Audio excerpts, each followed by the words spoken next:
years where we are now, and then open up to questions. All right, Dane tells me I see the camera's lights on, it's red. So this will be uploaded to YouTube. Kevin Byrne, your Putnam County Executive. We're in the Putnam Valley Library. Thank you for having me. Thank you to the library for hosting us. This is our, which Dane? This is our fifth Talking in the Library series. For those that you have followed me for a while, when I was in the Assembly, also as County Executive, I've prided myself on being a transparent, accessible elected representative. I've taken a lot of those lessons learned, and I've applied them to this role that I have now, where we would do town halls in an informal setting, whether it was coffee with your assemblyman, coffee with the county executive. I do that at small businesses, diners, coffee shops. We also do Trailblazing with Byrne, which is a way that I try to highlight some of our beautiful public assets, our town parks, our county parks, our trails, where we'll talk for about an hour, answer questions, make it informal, and then we go for a walk.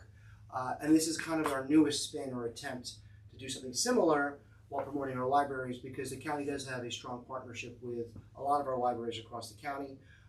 It allows people to kind of get reintroduced to the library, and this is really a kudos to Dane Pascacello, who came up with the idea.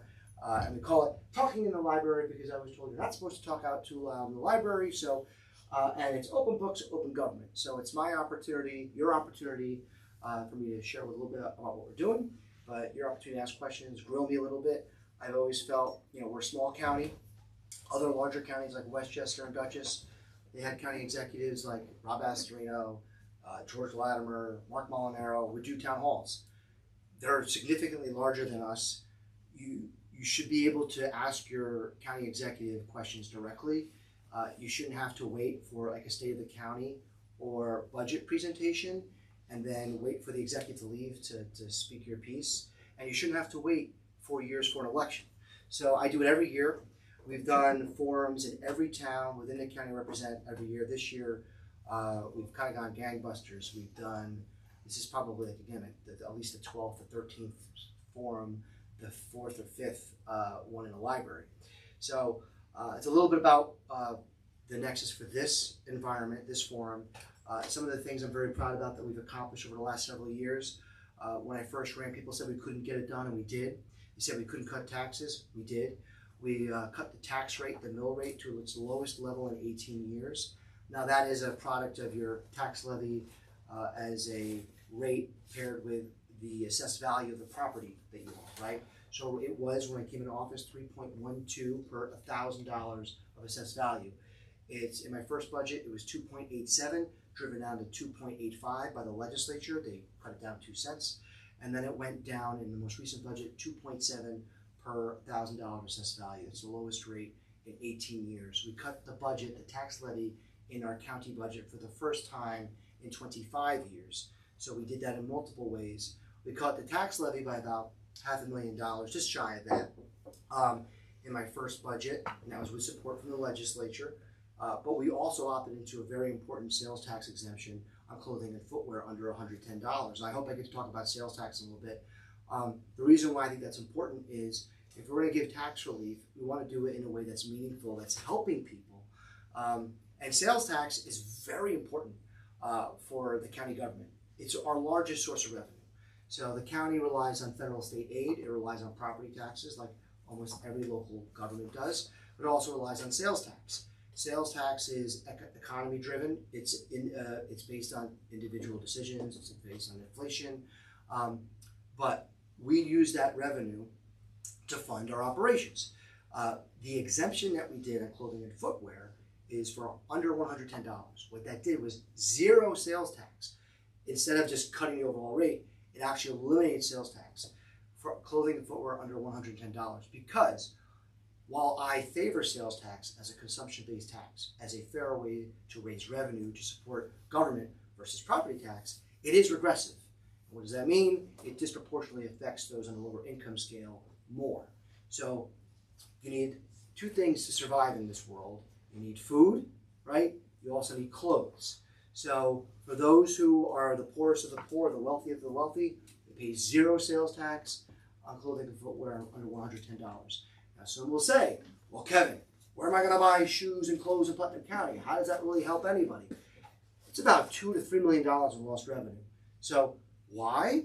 Because of the Supreme Court decision on Wayfair ruled that it is now constitutional to collect sales tax online. For decades, it was deemed unconstitutional by the Supreme Court because it was considered a violation of interstate commerce, because if you buy online, you can often buy from other states. And as we know, when you buy sales tax, you're typically buying it where you're purchasing it from, right? So it's the seller, where the business is.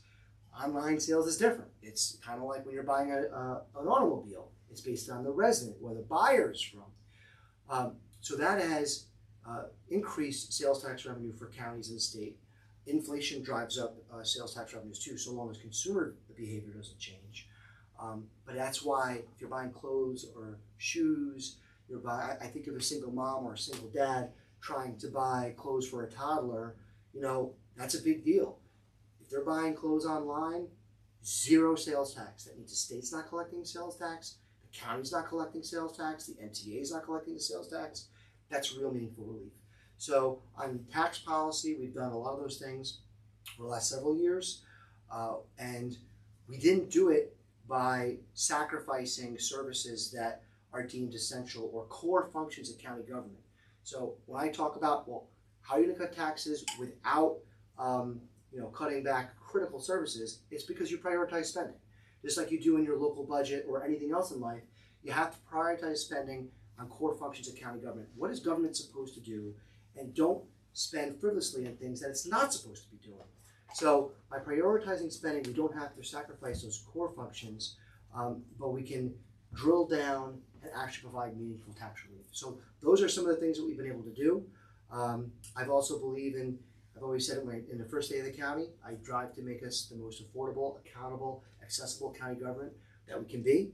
We always try to do better. I don't pretend to have all the answers to all the questions, but we certainly need to continue to always strive to do better. Whoever succeeds me should have the same attitude. I would want them to do better than me. But accessibility and accountability, it's not just, I just spoke about affordability and taxes, accessibility and accountability. This is an example, being accessible to people. It's also about disclosure, being transparent. I started live streaming my public hearings, which is something that's required of me before I sign a local law into effect.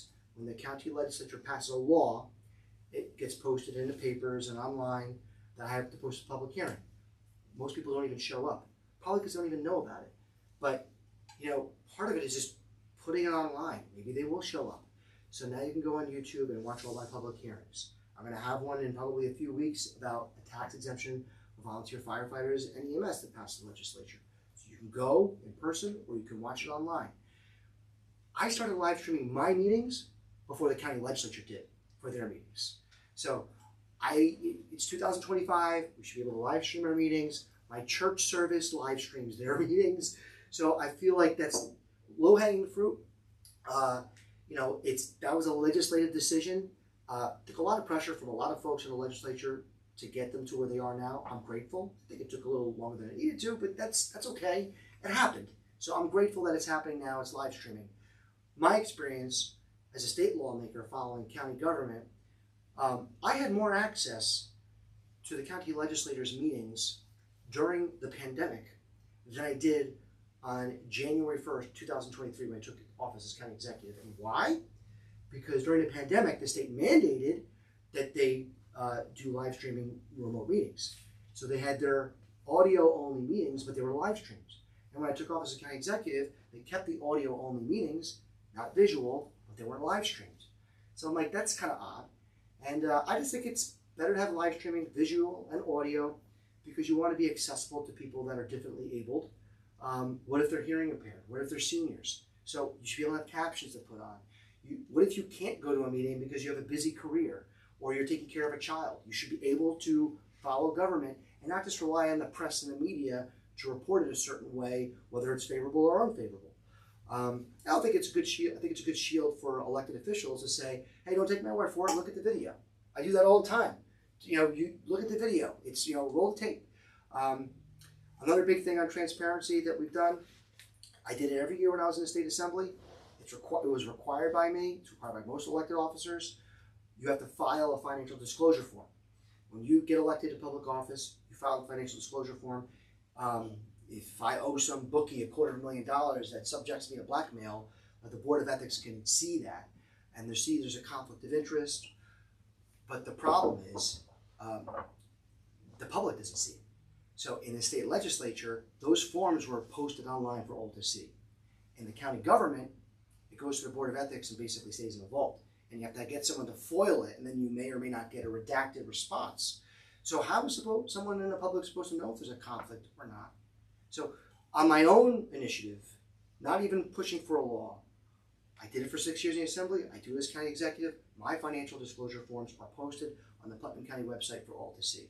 So that's just a snippet of some of the transparency initiatives that we've done. We have a new fire and EMS training center we're doing a grand opening later today, this evening. Prioritizing spending means that it does mean health and public safety. Some people broaden that term to things that probably are not appropriate. I take it quite literally, but certainly proper training for EMS and fire is very important. We're saving taxpayer money, providing a better educational service for a new early learning center in Putnam County, which will help children with special needs. And we've made a lot of great progress on infrastructure. That's certainly a core function of government, is having safe, sound infrastructure. Every government, every school, every person that goes to the hospital, every fire truck, every business needs safe roads for people to drive over. So it's a tangible thing. I know Peekskill Hollow Road was a nightmare for a lot of you folks. I apologize. I took office on January 1. The contractor had already walked off the job 30 days before. So we had to rebid the project, put a new contractor on. We're still dealing with some litigation, but the reality is, I think you see now a much product that we can be proud of. It was talked about for a very long time. We got it done. I got all 4 collective bargaining agreements done with all of the public employee unions for the county. That's important for 2 reasons. Public employees need to know that they have some job security and confidence to support their families. But as someone funding a budget and looking at the fiscal impact for future years, I got to know what the COLAs are going to be for several years into the future. So having, good, fair contracts for our employees, but for taxpayers is important. People said we couldn't get it done. We got it done. So I know there's going to be a lot of questions, so I don't want to talk more than I need to. I'm anticipating some questions maybe about sales tax, also about libraries and how we support other outside agencies. But it's a pleasure to be here. And with that, I'll keep it pretty informal. I just ask if you can, again, say your name. You don't need to tell me your last name. First name is fine. Where you're from, if you're from Putnam Valley, probably, I'm guessing. And just be aware that there's other people that have asked questions too. So hopefully everyone gets some good discussion out of this. And thank you. So if you can just raise your hand, I'll do my best to just eyeball and get you. Patty, I saw you had your hand raised before. So. Okay. Thanks very much. My name is Patty Villanova. I'm a resident and taxpayer in Putnam Valley. Thanks for coming, Kevin. I wish that I had publicized this more on Facebook because I think there's a lot of people that would be interested. I would like to talk to you a little bit about the sales tax. First of all, what percentage of our county budget is sales tax? It's is it 70%? Is that close?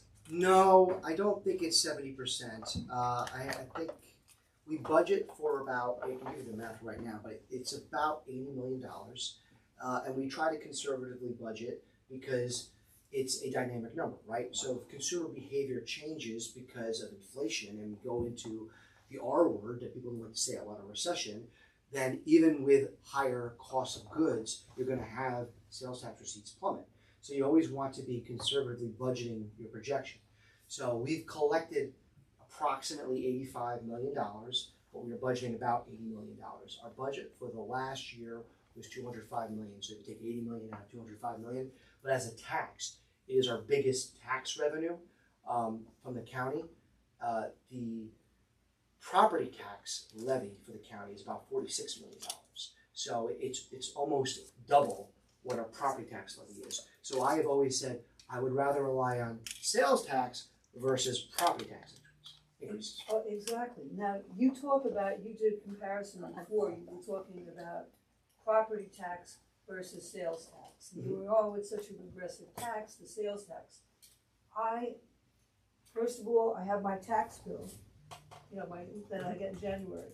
By far, the best deal is the county tax. This bill, you were at $2.33 a thousand.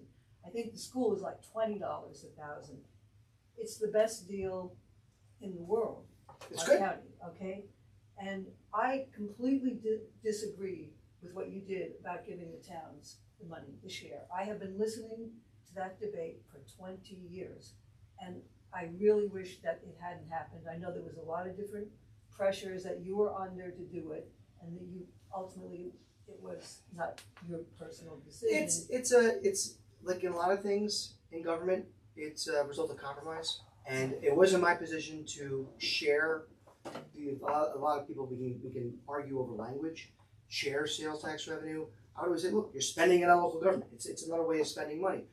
But I didn't think it was appropriate to slash the sales tax rate, because that is very hard to bring back to the existing level, which has allowed us to rely less on property taxes. If you cut the sales tax rate, it's going to inevitably cause the county to raise property taxes more.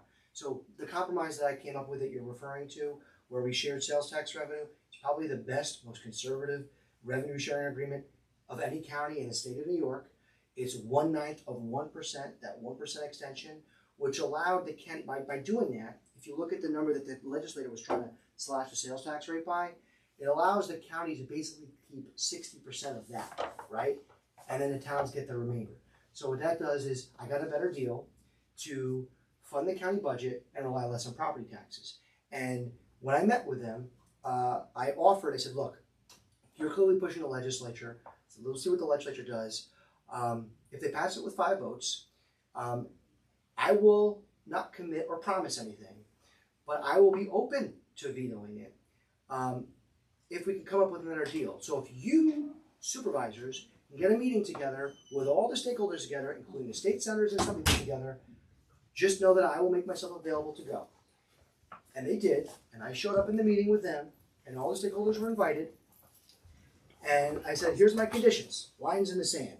A lot of things I can negotiate on, but 2 things that were non-starters. 1, if we're walking out of here with a compromise, it needs to be unanimous. That's my public pressure point.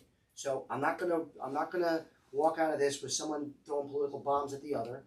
And 2, I said, no blank checks. So some counties give money to school districts that grows their budget, and it's just a revenue stream, and it's a blank check. So no blank checks. So it needs to go to some sort of dedicated purpose. I don't want it to go into like a grant program where it creates whole other layers of compliance that cost more money in public employees.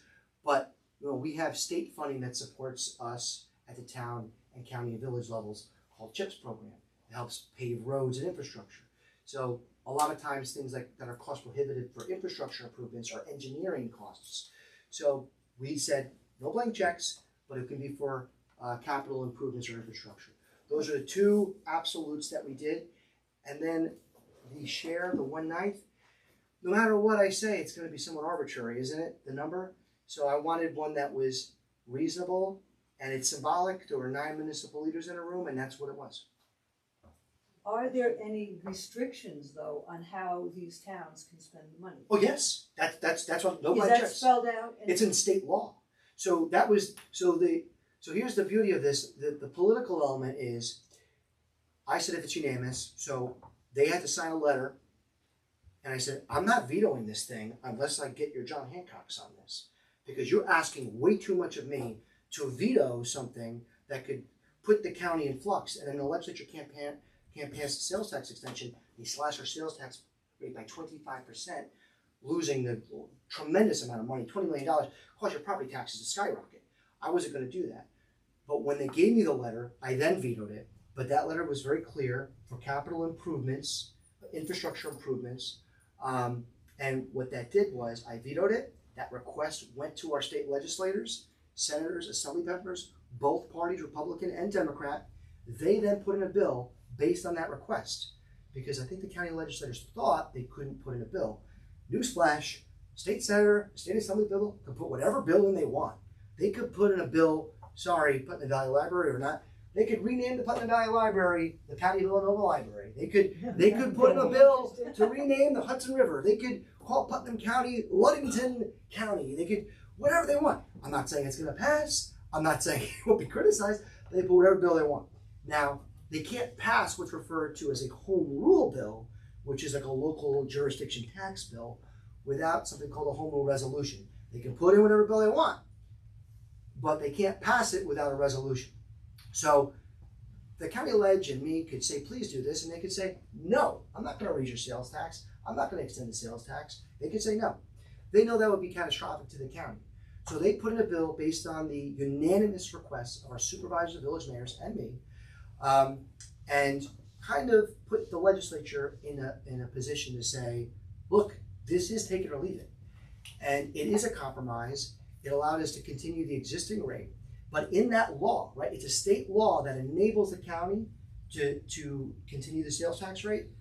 In that law, it says capital improvements. So it must be spent for capital improvements. Now you could use that for facility improvements. It doesn't say roads. I actually talked about why don't we just make it like CHIPS, and we could distribute this by miles of road like the state does in the CHIPS program. But the reality is, here's the other issue. There's winners and losers with any model we pick, right? So what's the fairest way? Carmel's the largest town in Putnam County. Southeast is the second largest town. But you know the town with the second largest miles of roads? It's the town of Kent. So that's not fair to Southeast, which has actually all this commercial business. That's not fair. So the best thing we did, we thought, was they agreed on population, which also I think is more appropriate because of the Wayfair Supreme Court decision. Because people are buying sales more online, you do have sales tax being collected based on where they live. And I do think the argument is stronger for sales tax revenue sharing with local governments. It's much stronger today than it was 10 years ago, because all those darn Amazon trucks are beating the heck out of your town and village roads. So your town taxes are paying for it. So at least now they're getting something back that should arguably go to reinvest in that they should not have to rely more on property taxes for. So it is specific, but they could fix up a facility. They could do some other capital improvement. I needed to negotiate with the town supervisors, and my line of saying was no blank checks. So I thought that they satisfied that, and it is in law. I was actually to the point where it was, I honestly believe, personally, as a taxpayer advocate for many years, I should never have given them another dime. They spend like drunken sailors, including my own supervisor. Don't give them another penny, let them live with the millions. And the other thing, the most horrible, the reason that the property tax is so much worse than the sales tax. Think about it, Kevin. You buy a house for, say, $400,000. Maybe your taxes every year are 10, 15 going up. You're paying, that house is not your own tax, your own house. You're paying a rent to the government. It is not. That's what property tax is. It's much better. What people don't understand is how much we get from the county. People do not understand that. They just see this, oh, it's the county. You are saving the town of Putnam Valley at least $6 million a year because we don't have a police department. The money that you're spending on the roads. God forbid if anything happened to the county. Paramedic services that no other town has to pay for. Okay. People don't understand this. They think that the county is just taking that money and doing what they want. No, it's. And people need to understand what a great thing it is. And like I said, here's my bill. The lowest mill rate on there. It's 9%, on average. 9% of your total top property tax bill, and some towns will balk at that, but it's an average. Is your 9% is your county property tax bill. But what I've always said is, if we can do better, if we can drive down your tax burden, it doesn't matter if it's 9% because everyone else is too high. If I can cause relief, we're still part. If I can provide relief, we should, because we're still part of your total tax bill. And what people won't tell you, my predecessors have always said, we're only 9%, and then they kind of hide behind everyone else is really high, and then it becomes a finger pointing exercise. I don't think that's being honest with people. Our mill rate as a county average is still 20% higher than the mill rate county average in Dutchess and Orange County. Did you know that? Most people don't. Now, part of the reason is they have historically had a tremendously large commercial tax base. Oh, So like it makes sense now, right? So I would like to drive down the property tax burden now, which is why a part of that compromise wasn't just with the supervisors, it was a commitment by me to give the largest property tax cut in Putnam County history, and I defined it by cutting our property tax levy county-wide by at least $1 million. Never been done before. So I'm pairing it together as a package to give meaningful property tax relief. The regressive part of sales tax, I agree with you in part. That's why I don't support slashing the overall rate. It's why I believe in giving targeted relief to those who were most negatively impacted. But it's not winners and losers. Everybody benefits. So it is good for businesses. So for if they sell those products, whether online or in a small business here in Putnam Valley, but the reality is it's not the argument of, oh, we're cutting the rate so people buy more and we get more money. It's zero. We're not getting anything on it. We're just helping people. And I'd rather keep it in your pocket than spend more money on a government program to buy you clothes. I'd rather make it easier for you to buy clothes. So I know I talk a lot. I'm sorry. It's my vice. I saw your hand up. We'll go back. Go ahead. But thank you. I wanted to talk about that, so I'm glad you asked that question. My name is Susan Kimball. I'm from Florida and stays in Putnam Valley. I wanted to thank you for being here, and I especially wanted to thank Terry Raskin and the Board of Directors or Trustees for the library for doing such a wonderful job. Here's the situation. I live in Florida and Estates. There's 97 homes, 350 residents. We have an antiquated infrastructure. You were talking about infrastructure. Mm-hmm. We have 3 wells, and we're leaking 10,000 gallons a day. We use about 50,000 gallons. We've applied for a grant. Well, the town was supposed to help us write the grant, and because we're a private community, they can't do it. We have very limited knowledge how to write a grant, and we're afraid that our infrastructure is so old that it's not going to be viable in the near future. So we had an engineering report done. We submitted an IUP, an intended use project, to the environmental facilities, New York State environmental facilities. Yep, EFC, yep. So we're waiting to hear back, but we have all galvanized pipes. Like you pull it out and it's rusted, it's full of holes. We have walls that are collapsing. We have one well that is so close to a septic system that it has to be decommissioned. And our third well is, it's in a situation where no one could go down there because you have to open up the road. And so, to make a short story long, we need help writing a grant, and we don't know where to turn. We have until September 12th to get this grant writing in. So, Is this HOA, special district? yeah, it's a private community. We're kind of caught between a rock and a hard place. Yeah, that's what makes it probably difficult. So I can just, from experience, like Carmel Water District 2 is a big issue in another town, and they've had, you may have even read about it in some papers, they're still dealing with issues to try to get infrastructure. But several years back, I helped them get a state grant to help them with updating their distribution lines, which speaks about the galvanized pipe. And they used technology that they kind of relined the inside of it. Our infrastructure is 75 years old. Yeah, so, well, here's my point. That was helpful to a point. We're doing the largest capital project in county history right now, not indexed for inflation, so you could argue one was higher. Fair Street, huge project in the center of Putnam County, but also Carmel Water District 2. So as they're doing all this work, you're also seeing pipe get ripped out. That's like legacy old infrastructure. So there's been water main breaks and clearly a disruption for the community, but some of those fixes are temporary. The grant? That's a question. We have everything in place. We have the IUP in place. We have application forms for the grant. We have 2 people that know how to write grants, but it's in a different realm, so it's not their realm of expertise. We can talk to our planning department to see if there's a way that we could try to help. Yeah, we spoke to Jackie and Avi. She tried everything to help us, and she couldn't. Okay, so we try to use, like, I've always felt our planning department, which is a lot. It's planning development and it's public, our minimal public transportation. I usually get questions about that in Putnam Valley too, because it's very much there's not a lot of transit. Though, so. Yeah, well, but our planning department is, I always felt like a bridge to our towns and villages, and we do compete a lot with grants for the state level. So does the towns. EFC, we're just talking about that. I was anticipating some questions maybe about the lakes here too. So that's typically been the place to compete. I've always found it problematic somewhat in our area to compete for some of these state grants, because a lot of them are means tested out. Florida and states might be able to be more competitive, maybe Even our- socioeconomically a little bit more The diverse. PFAS level is above the New York State level, so, you know, Yeah. I sometimes turn on a shower and I get drip, drip, drip. I mean, I have to time my shower at certain times of the day because there's no water coming out. If you, we can certainly talk to planning about if there's a way that we can try to help. I don't want to get in the business of like doing it for you, assisting you, great. Because I don't want to be like, well, then we did the grant, and like it's really like the applicant needs to own the ultimate submission. But also happy to do letters of support if there's funding available to folks across the rest of the state.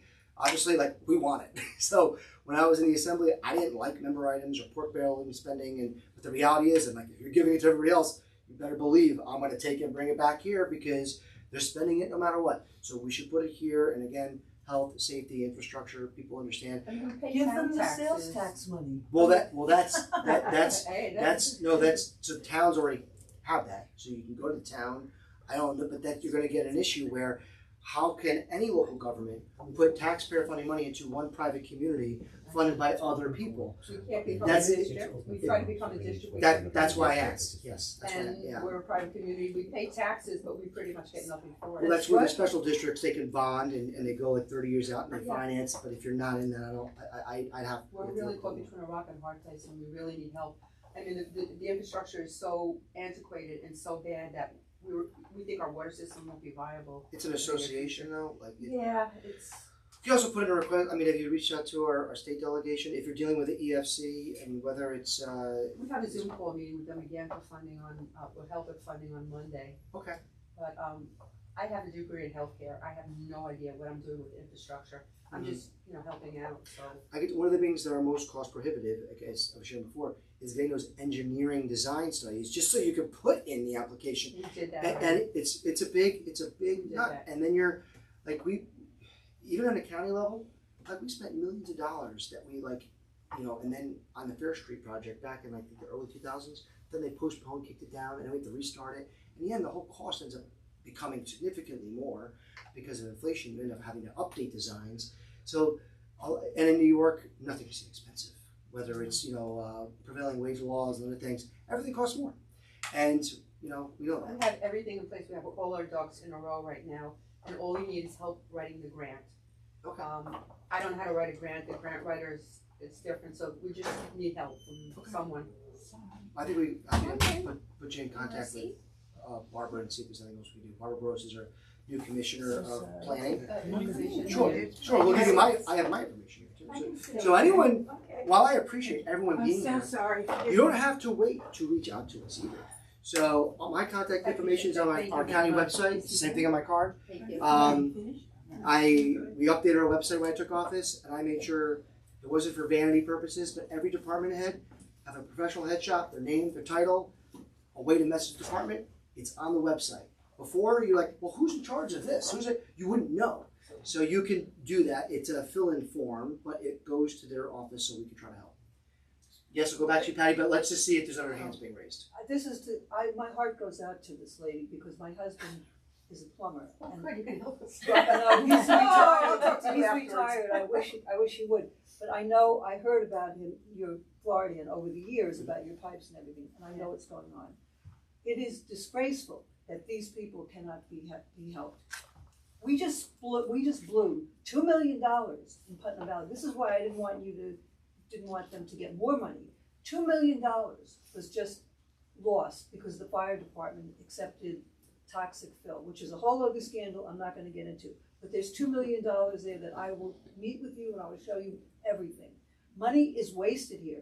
These people are not going to have water, and we can't. And I hear our Jackie PFAS and Abby come to level every is- town board meeting and brag about how she gets grants, and these people are not going to have water. Sorry, I call BS on. Thank This you. is outrageous. Thank you. Outrageous. We could talk about it. So it's an HOA, what type of Yes, association? it's an HOA. It's such a gray area. It is an HOA. Same thing we deal with like private roads too. Like there's been issues about plowing private roads and Yeah. who can do this. It's you're using resources that are collected by the whole Problem town. is we pay town taxes, so we don't get anything for it. You can't become a district. You don't take care of our Yeah. roads, and it's, you know, what do we do? I don't have an answer for you, I'm sorry, but we'll certainly connect you with our team in the planning So department. if I And I'm email also this- yeah, sure, and I'm happy to also, like, it's a more simple thing, happy to do a letter of support for any I mean, application. I you was want to talking do. about blacking out every other teeth and having like rusty water and saying, we need the money. That's kind of what Carmel Water District 2 did. I remember seeing someone going up with a bottle of brown water, and look, sometimes you gotta, public outreach, public pressure matters, but you show up to public meetings. I've always said too, like we launched a budget transparency website on the county level. I didn't do that just to be like we're the most transparent county in history. I say it because I mean it and it's true, but I do it also because I think it's good form. You can go on our county website, you can pick it apart, and if there's something you think we could do better, you can let me know. And if we agree with you and it's a good idea, we'll do it. Because that's kind of the idea. So I feel like every level of government should try to do that. They may not all have the same resources, but the extent that you can be accessible and take that feedback is important. I saw you had your hand raised, Miss. Excuse me. No, HOA is homeowners Yeah. association? Yeah. Yes. I'm not asking a Sorry. question, it was just on Okay. clarification. Yeah, Thank you. homeowners, yes. I was just reacting to the fact that I thought you were gonna have another bunch of questions, and I thought that somebody else should have a turn. That's Oh, what I was reacting to. It's a look. Sometimes, sometimes what we do is like we have like cards. I might do this at like our outdoor event. We have these little cards that you submit, not to filter questions or anything, but it's like when we have like 30 people, which is not all that common, but it happens.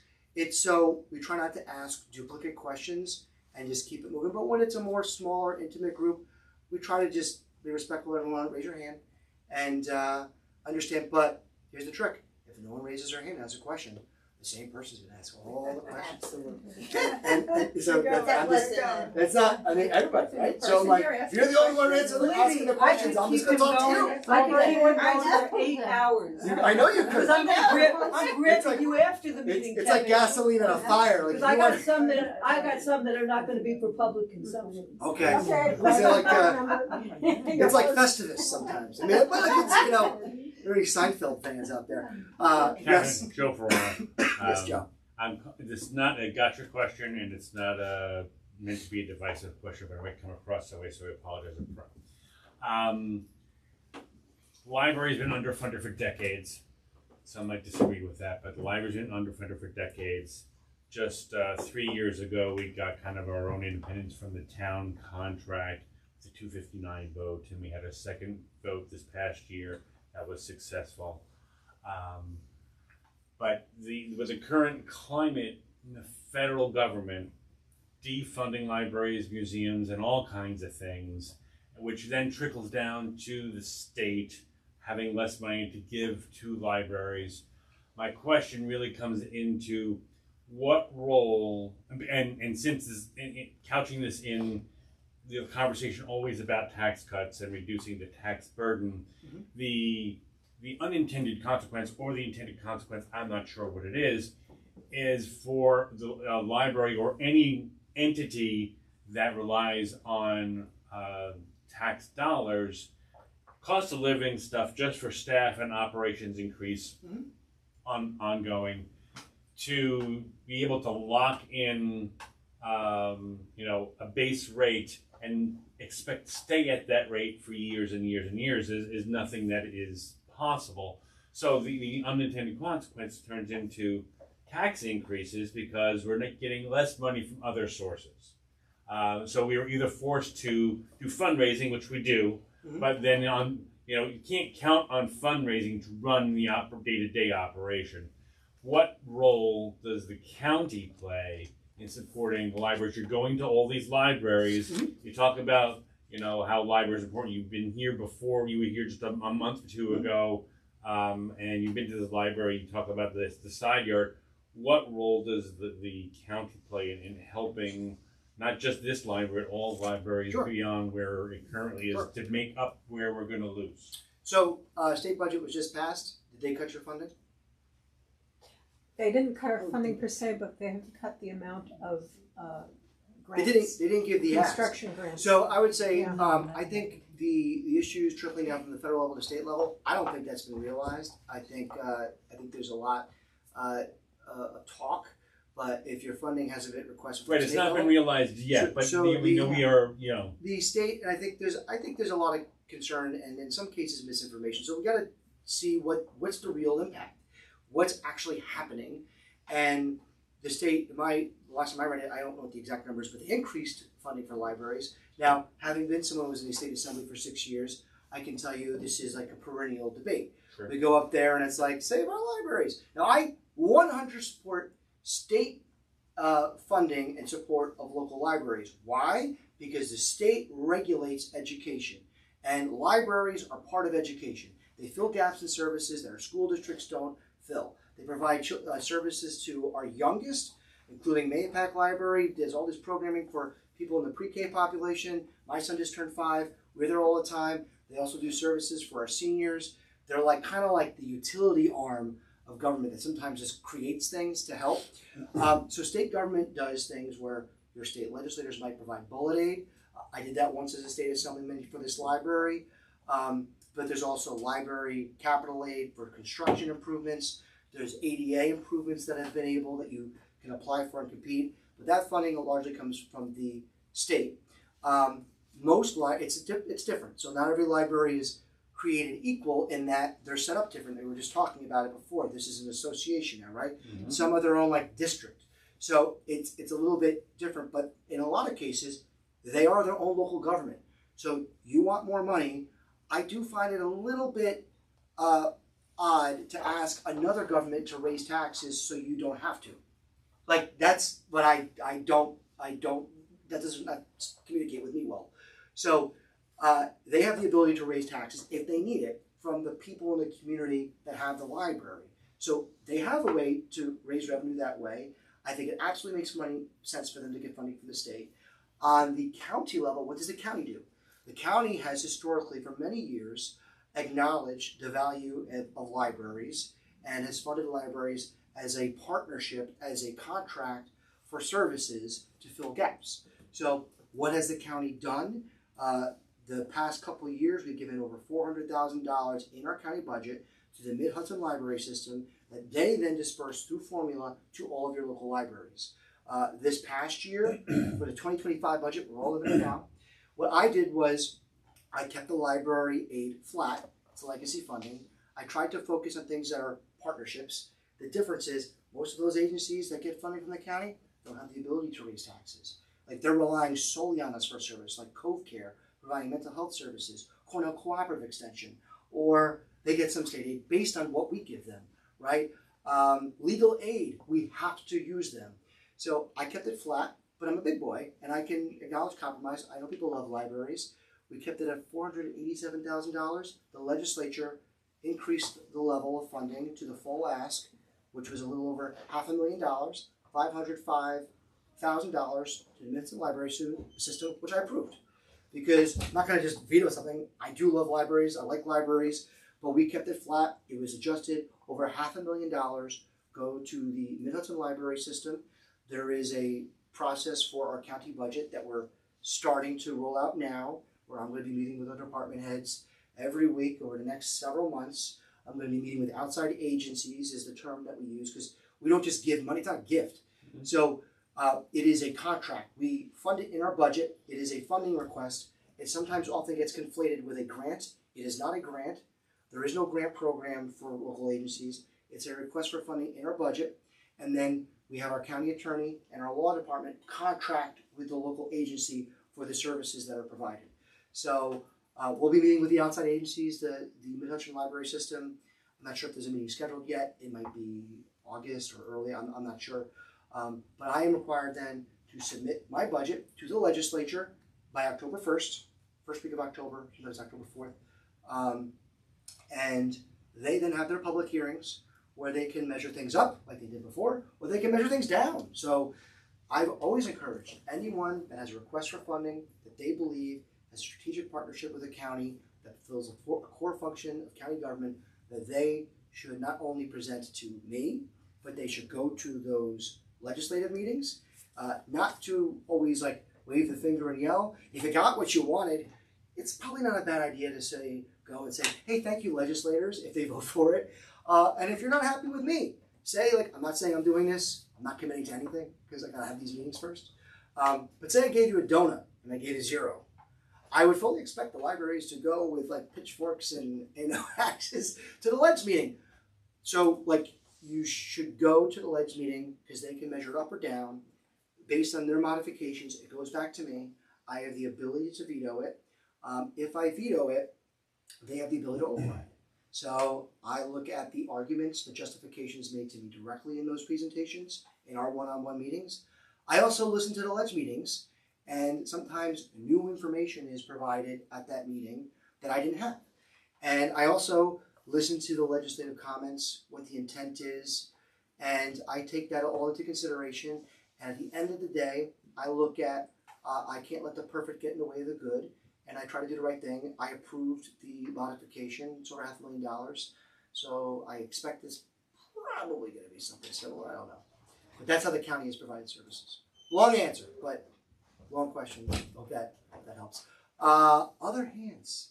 Yes, Miss. I have a hand. And just because I did miss the beginning, if you don't mind saying your name and where you're from. Oh, my name is Kathleen Marino, and I'm from Putnam Valley. Nice to meet you, Right. Kathleen. Do I belong here? I think. Yes, you do. Yes, you're in the room. It's like, well, I don't, like if someone from Brewster wanted to come over here, I'd be like, welcome. Like, it's, Well, I'm relatively new to the community, so I walked in. I use this library a lot. I love them, by the way. oh, awesome. Really, I mean, Such really. an amazing job at the library, really. Yeah. Anyhow, and I had to do a lot by myself, and their wonderful CD books were wonderful. They got me through this. But I was wondering whether or not you've noticed that NYSEG is out to get a huge increase in their bills. And just from my point of view, I think they're terrible. I think they have absolutely no contact with what they're doing with their company. And I need to tell you this story because I just got a bill that said they were threatening to shut off my electricity, which I found really strange. Did anyone else get that? Yeah, Because I'm on auto pay? yeah. Yeah, and they That is- said, yes, okay, so it says on the bill, and it's gonna pay, but they didn't pay it. So then they sent me a bill saying they're coming to get me and shut off my Yeah. electricity. And then when I called about it and I tried to rectify the situation, I said, and now that we've straightened this out, and you know it's your fault, not mine, he said, oh, don't worry about it. I said, I work really hard at keeping a very good limit, and I have a very good credit score. And he said, don't worry, let me check. Oh, yes, it hasn't gone to collection yet. Wow. No, those are the words. I have 3 pages of notes. I'm used to dealing with companies. So I said, okay, so you were getting ready to send it? Yes, but I said, but on your bill it says you're going to pay it, but you didn't pay it. And then you're threatening me with taking away my electricity, and then I should pay the other bill, which is going to be on auto pay, but you won't pay that either. And he said, no, let me go. There's 42 supervisors later. He then comes back and says, yes, you're right. Could you please pay last month's bill?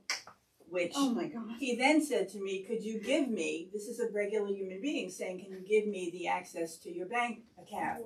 And I said, no, I won't. I called them, so I knew they were legit. But I said, no, I won't. That makes me uncomfortable. I'll give you a credit card. So now I have to never use it, but I had to use a credit card to pay the electric bill that they should have paid.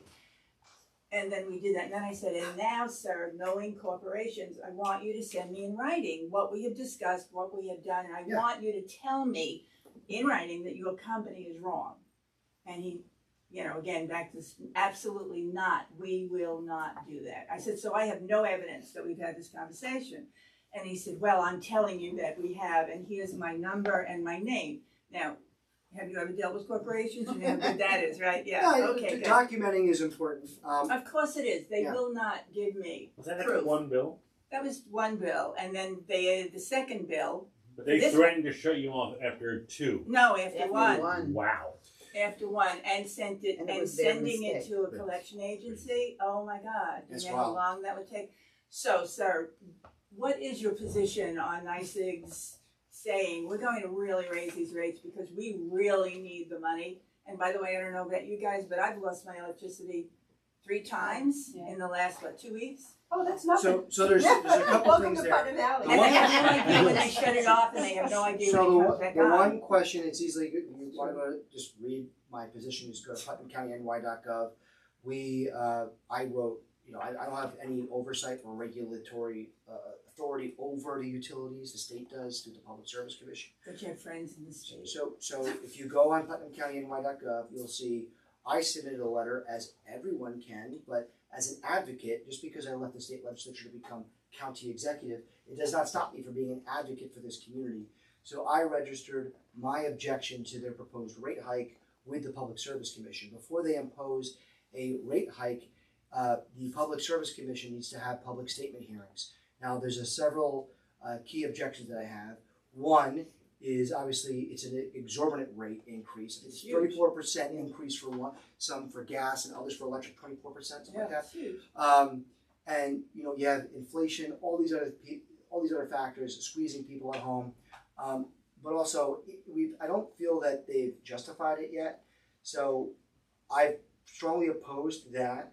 I have also called for in-person public hearings. My experience as a state assemblyman is that it is not the same to just say, yeah, send in your comment in writing.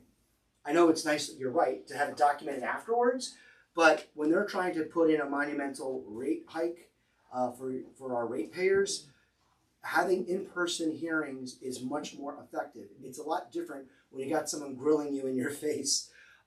So we called for that. I've also supported Assemblyman Matt Slater's bill, which is the same, very similar to the bill that I had when I was in the Assembly for price transparency.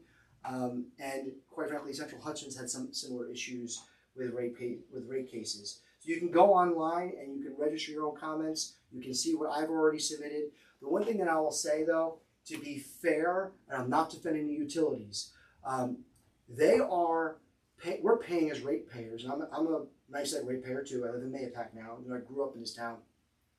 We're paying them for delivering the energy to us, right? That's what we're paying them for. We're not paying NYSEG for the price of energy. So the state of New York has policies in place that have limited our ability to generate energy, and we have policies and decisions from prior officials at the state level that shut down facilities like Indian Point. And some people have very passionate views on that. I've always been a strong supporter of atomic energy. I supported Indian Point. I believe not only did it employ 1,000 people, a lot of people that called Putnam Valley home. It provided 2,000 megawatts of carbon-free power to the area, and it's been replaced predominantly with what? With natural gas that employs little people, a lot less people, increases the carbon footprint, even though it's less. It's a low carbon footprint. It's more than zero. And they rely more on not just out of state, but foreign, as in Canadian energy. So all those things, increase the price of energy, and I think that also affects the ratepayers. So I just feel like when we talk about it, I don't want it to be just. It's not always the utility. Some of it is the price of energy. Some of it is a cold snap, and I just think if we're going to talk about it, people got to be honest about it. But I think the rate hike is ridiculous. It's obscene, and the squeaky wheel sometimes doesn't have to grease. So if people speak out, do I think they're going to say no rate increase? Probably not. But enough people speak out. Do I think it's going to be 34%? Hell no. I think it's probably going to get cut in half. I don't know that for sure, but what we can do is speak up and speak out, and that's what I've done. Yes, sir. Is this the first time you're hearing about the termination of service? So there wasn't a question, that was a comment. That I have not heard about that. Okay, because we received it as well this week. We're on auto pay. We got a letter in the mail saying if you don't pay up by next Tuesday, it was a pretty short window. It's wild.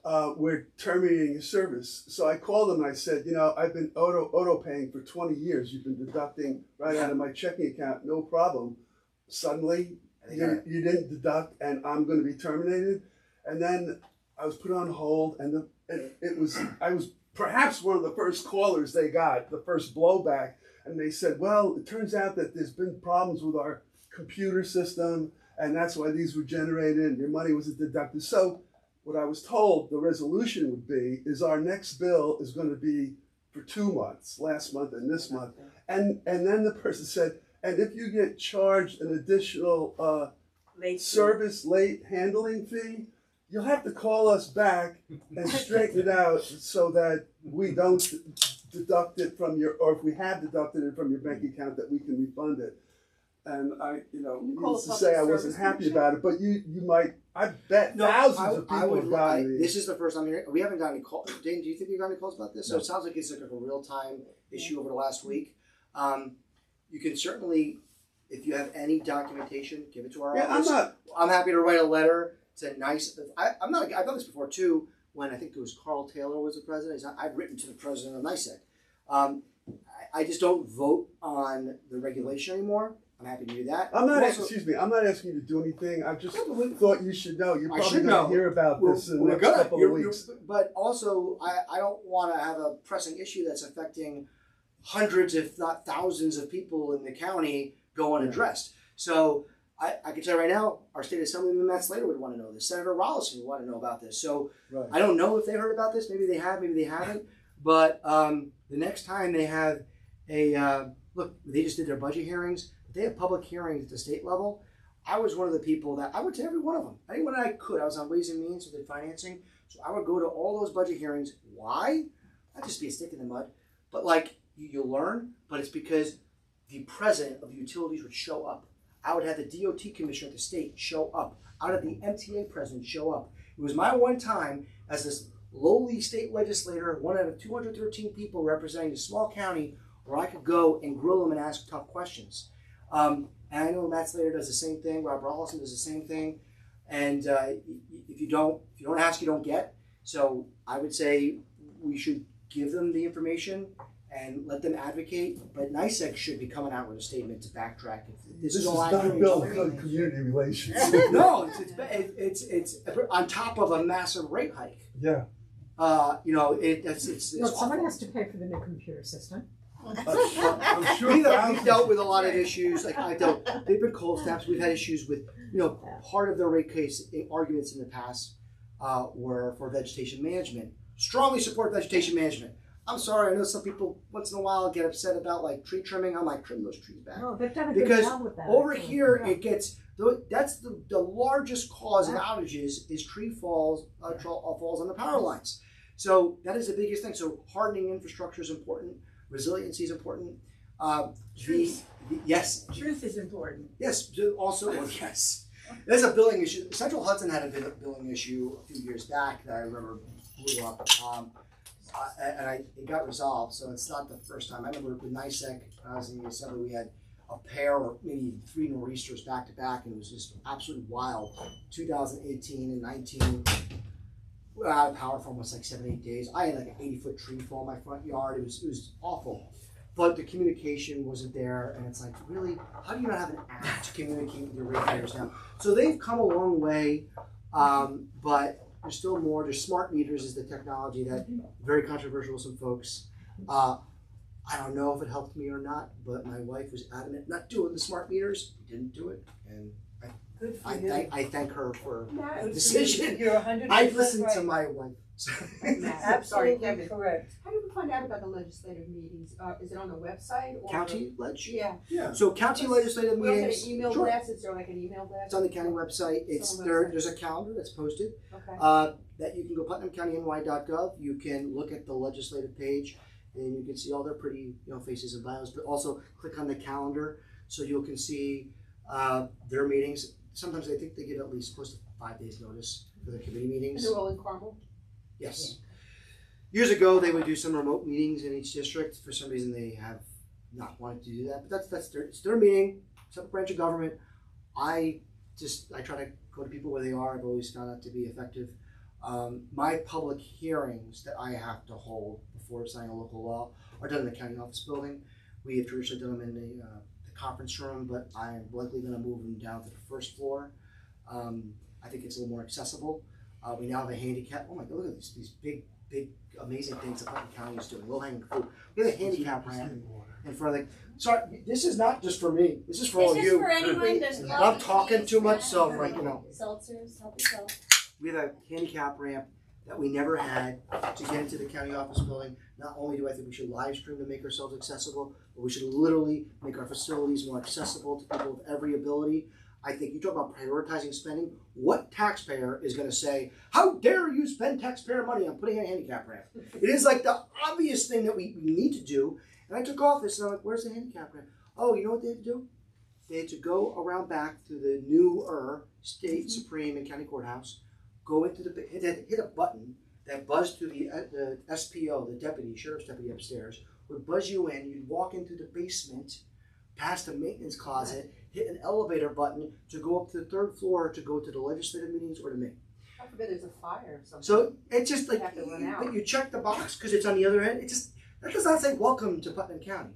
So we have the handicap ramp now to the main building, the main entrance, but we also have ADA bathrooms on that ground floor, and we have a new conference room that was wasted space that we use there. So I intend to use that space for my public hearings so it's more accessible in person.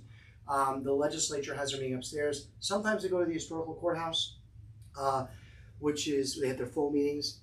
If it's a large committee meeting, sometimes they do that. But I think you can certainly go to the county website and follow their meetings. And now they do live stream their meetings. So you can watch it. Sometimes if there's a technical glitch, I give them a break. Like you do, anytime you roll out new technology, there's hiccups. But it's much progress in 2 years. So I'm very happy. Yeah, yes, miss. Quick follow-up question, and then I have a question. With the live stream meetings, because I know that that's something new, are viewers from home able to ask questions, or I imagine it's just viewing?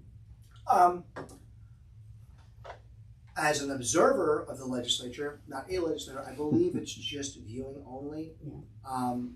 I think there's been discussion amongst the legislators to change that, but I don't know where that will land because I actually think it's like, as far as some people are afraid of comments and like social media and all that. So I'm like, comment away. Like if that's how this works, I don't. I think it's fine. I think it probably is hard for them to set an expectation of responding to remote comments. That might be a little challenging. Maybe that comes in time. So I don't know if they're going to do that. There was talk about it though. The reason I'm asking is because, like the entire country, we have an aging population here, and it's a big trek to get from Putnam Valley and many other places in the county to Carmel. But that kind of segues into another question I have about people on Medicaid and Medicare and Social Security in this county being affected by the big beautiful bill. And is there anything that you can do, want to do, to ensure that people retain their services? So what I can speak to is, again, I don't want to be overly redundant based on previous comment regarding federal legislation. We, at the local level, and this is one of the reasons why I left state government to go to county government. First of all, Albany is like a sea of politicians up in Albany, big, beautiful, diverse state. But I can get more done in the county level. And unlike a lot of other states, county government in New York is really where the rubber meets the road. It is where a lot of other states, like Connecticut, the state government provides services. But in New York, it is the county government that is really the implementing arm of Medicaid. So we have a Medicaid team in our Department of Social Services, Mental Health and Youth Bureau that are working hand in glove with people who are on Medicaid. So that's obviously people who are permanently disabled. It is people who are going through hard times. It's also, not everyone understands this because people often conflate Medicare and Medicaid, but there are people that are on Medicare and on Medicaid because they're elderly and they're permanently disabled. So we're obviously monitoring if there's any impacts that could be negative that we have to make whole. It's we've had to do before when the state trimmed back under Governor Cuomo and under Governor Hochul. We've had to make things whole. There's a program called FMAP. Anyone know what that is? Probably not. There's too many acronyms in government, so I'm sorry if your eyes glaze over. Enhanced Federal Medicaid Assistance Program. So what is that?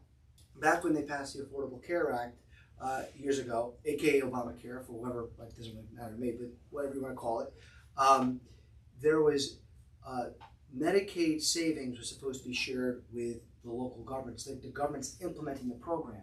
So there was a funding stream that the county government got from the state, an FMAP. Governor Hochul took it away. It was close to what, $3 million over the last 3 years. Mm-hmm. So what did we do?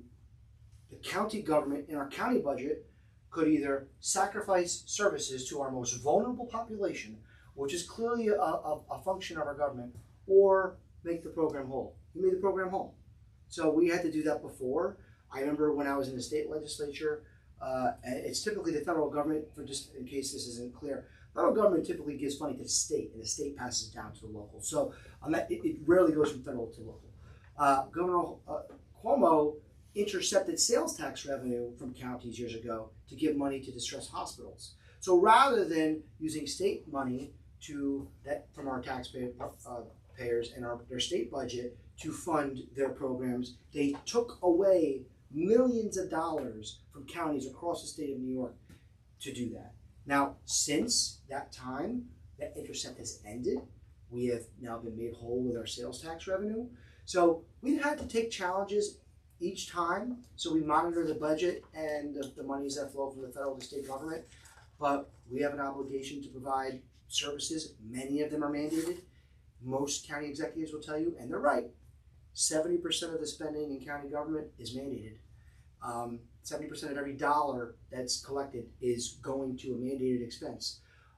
But I always also felt it was disingenuous to say that and stop talking, because 30% that's left over, that's arguably discretionary, some of it's contractually obligated, but 30% of $205 million our county budget, that's still a lot of money. So that's where I strive to do better and prioritize spending. But when we have an obligation to provide services, we find a way to do it. Yes, sir. So I'm curious. Do you mind saying? Oh, I'm sorry. I'm Tom Pendleton. I've Tom. lived in Putnam Valley for 22 years. And a board member of the library. I'm the board. Pleasure. Yeah. Pleasure, Tom. So I'm curious about the connection between your role and the sheriff's role. And do you supervise the sheriff? And I know you. I mean, I'm where I'm going with this is. I totally disagreed with your whole attack on immigrants and the concern about. Well, I disagree with your categorization of my attack on immigrants. Okay, It's not an attack on immigrants. Okay, well, the that's whole discussion that came up about the threat of the costs and safety of allowing immigrants in the county, which I thought was absurd, because I think repeatedly we're cited as one of the safest and wealthiest counties in America. And I certainly have never felt any threat from immigrants. If anything, I'm more threatened by people who were born who run around here and kind of loudly shouting, shouting, and tooting and making noise. But anyway, so I'm curious about how.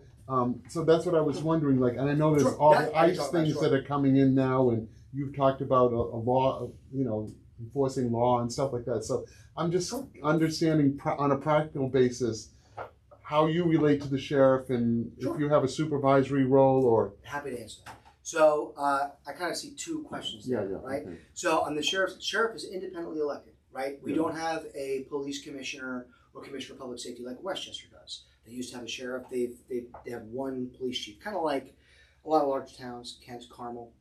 They have a police chief. That person answers to the executive.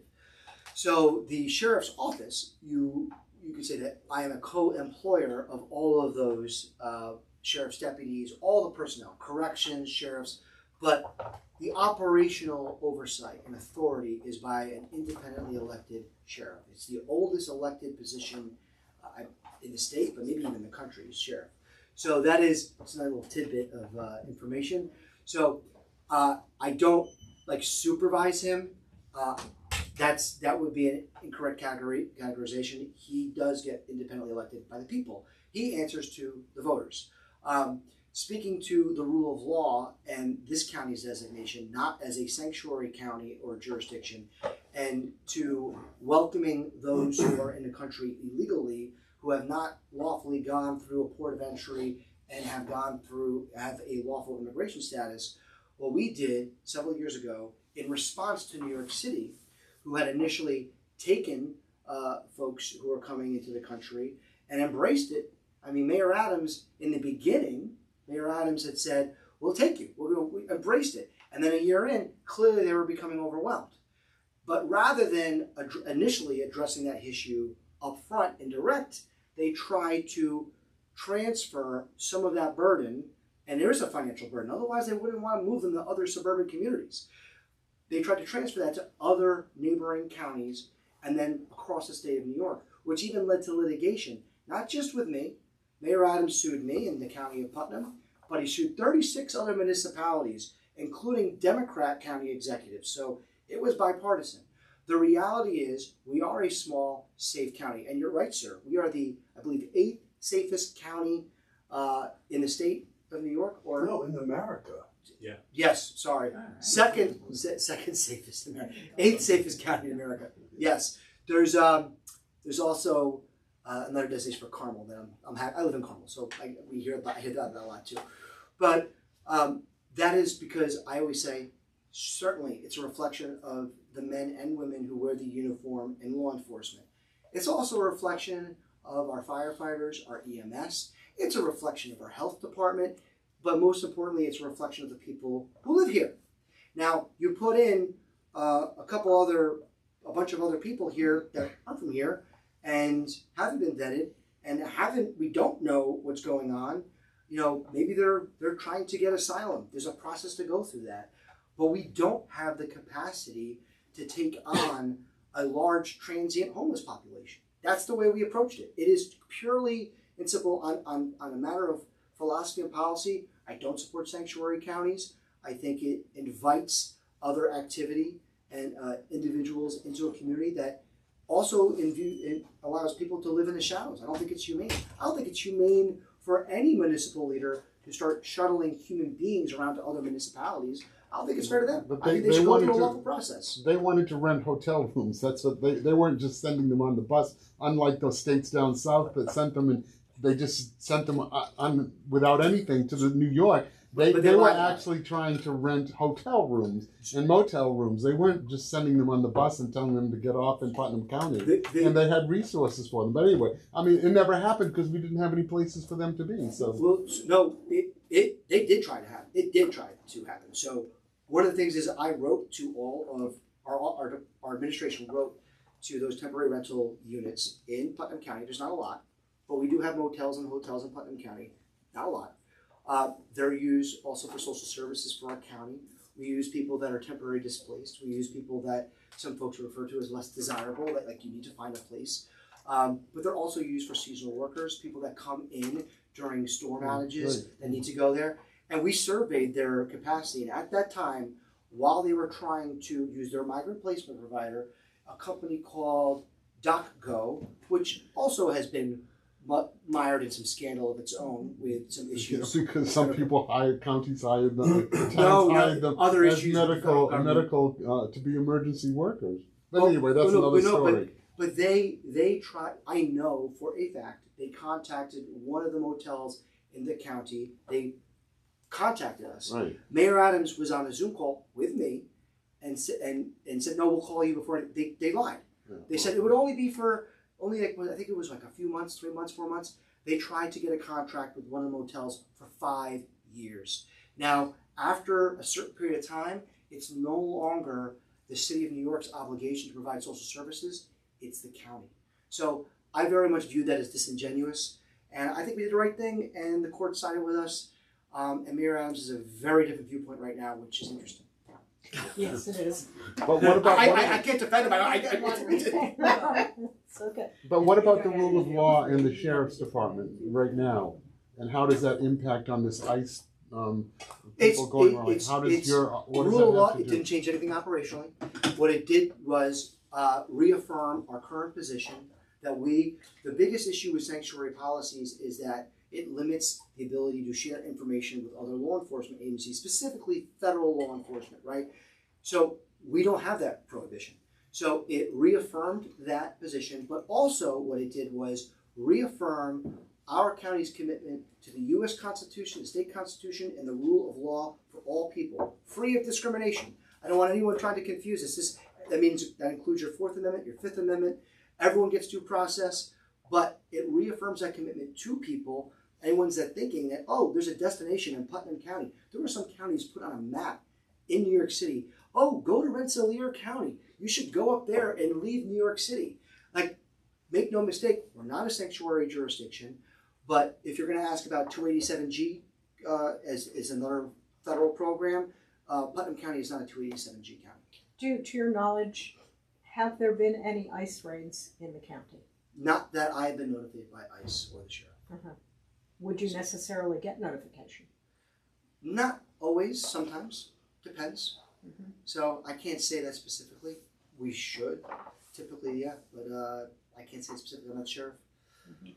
We do communicate. In the past, when there's been someone that's detained, and they contact ICE, I can tell you, I think they've been understaffed. Where, you have someone, and I'm not talking about someone like off the street, going at the shopping center and it's like just stopped. I don't believe in this isn't the Gestapo. We don't ask for your papers.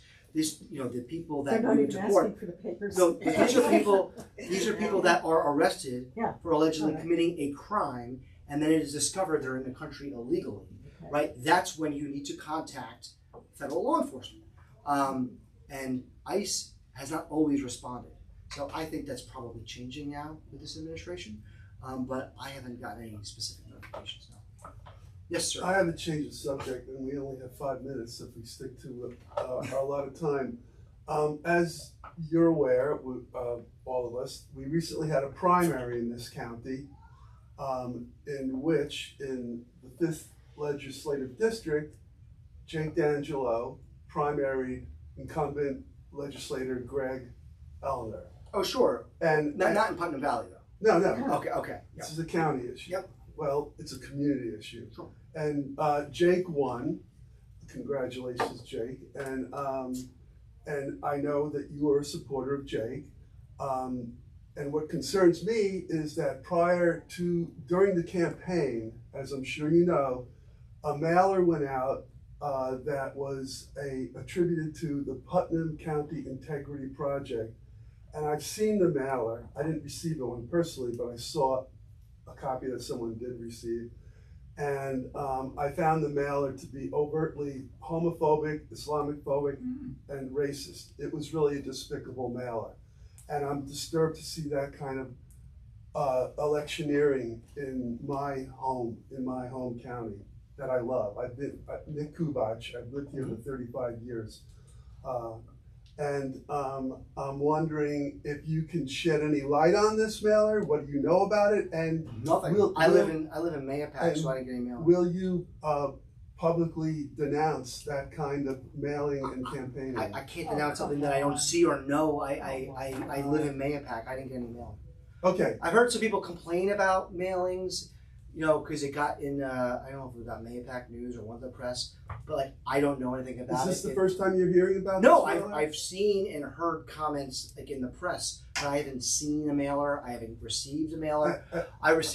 As a resident in the town of Carmel, we also had a primary for town supervisor. It was a Republican primary, and there were mailers about that. As county executive, I would think that it's incumbent upon you, or it's certainly appropriate for you to publicly say that this kind of campaigning is inappropriate, unethical, and just not acceptable. But who am I criticizing? Who am I even criticizing? Just a public statement of about what? I didn't get anything. I haven't even seen a But you picture said of you're this. aware, though. I heard people complaining about some organization that sent out mail. Have you ever heard of the Putnam Integrity Project? Other than just as someone complained about an organization that sounds very familiar. Yeah, I visited their website. It's been a newspaper article or something. But look, it's not. So you said Putnam County. Whatever that is not Putnam County. That's something separate. People can put Putnam in front of anything. No, I know. It's There's not a a political county. action committee. They're registered with the state apparently, but it's the Putnam Integrity Committee. I don't know. I don't even know who I'd be criticizing. I don't know who that is. Okay, well, you've answered my question. You don't know. I don't either, but I've seen the flyer. I wish I had the copy here to show you. I mean, So candidates don't run their own. You don't shut Pardon down me? public Yeah. debate. Candidates run their own races, and they gotta defend whatever. No, they but want. if I was an elected officer, like let's take it to an extreme. I mean, public officials make statements of general intent and policy all the time about how they feel about the mood, the atmosphere in the community, in the nation. So I don't think Well, it's inappropriate. It's inappropriate to kill puppy dogs. Well, Anybody who's killing puppy dogs should stop immediately. sir, so there are some politicians, some in the highest level of office, even those who I support, who will go on social media and tell you what they think every minute. I'm not typically one of those people, but I can't comment on something that I have nothing to do with or know. So All right. I'm sorry. I see other hands raised. Yes. Isn't our sheriff what's called a constitutional sheriff? It is He's a elected. constitutional position. So when I said it's one of the oldest elected positions, Right. Sheriff, unlike my position is created, a county executive's position in our county charter. There are some positions that are specifically listed in the state constitution. So sheriff is one of them, county clerk is one of them, district attorney is one of them, but county executive is not, because we do not always have a county executive. We didn't always have a board of legislators. We used to have a board of supervisors. One could argue that maybe it would be more effective with a board of supervisors again and a county planner or a county manager. That's how some counties in upstate New York function. I don't have a position on that. So I guess it would be against me. It would be disadvantaged to me to eliminate my own position. I think I do a darn good job, but the reality is other counties are structured differently. So I'm getting like a tap from Dane as we go. Oh, I'd like to, one more thing. I did read in the newspaper that Jake DeAngelo did express awareness of the mailers, disavowed any association with them, Okay. but failed and benefited from them, I would think, and some got a few votes somewhere, but failed to denounce at least in the newspaper article that I read. I I've can't never talk met about a Jake. political. I'm not running for county legislator. I'm the county executive. I'm not even running this year. I just wanted to inform you that this I'll is tell going you, on. no one in this room in Putnam Valley can even, it's not up to anyone in this room, it's not up to me who represents in that legislative district. It is up to the voters. And there's still a general election that happens. I support Jake DeAngelo because he's a good, honest young man who's worked his way up in the construction industry. I've known him for a very long time. He even helped me part-time when I was in the assembly. He's a lifelong resident of Putnam County. I think he's got a good heart. He values limited government and constitutional freedoms, and that's one of the reasons why I support him.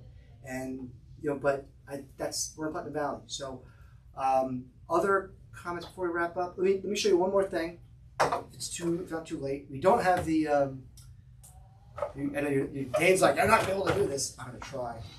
I have a copy of the mailer. Okay.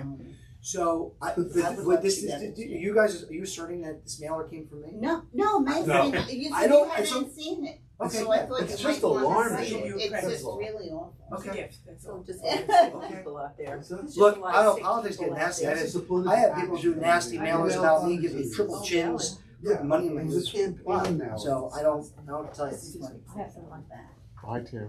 So if you have a question about specific policies, happy to answer it. Okay, with that, the library has been gracious enough to have coffee, seltzer, and all these little things back here. Thank you for being here. Dane's gonna pull me away, but I'll do my best. Again, you do not have to wait to reach out to me to go to these events. The office information, PutnamCountyNY.gov, click County Executive. You can reach out to us that way. Go to one of my many public forums. You're welcome to leave Putnam Valley and meet me in Carmel or in Phillipstown, because I do this in every single town. Thank you very much. You're very Thank welcome. you for coming. Reach out to That's me. No, I know, but you said there was someone that could probably. Barbara.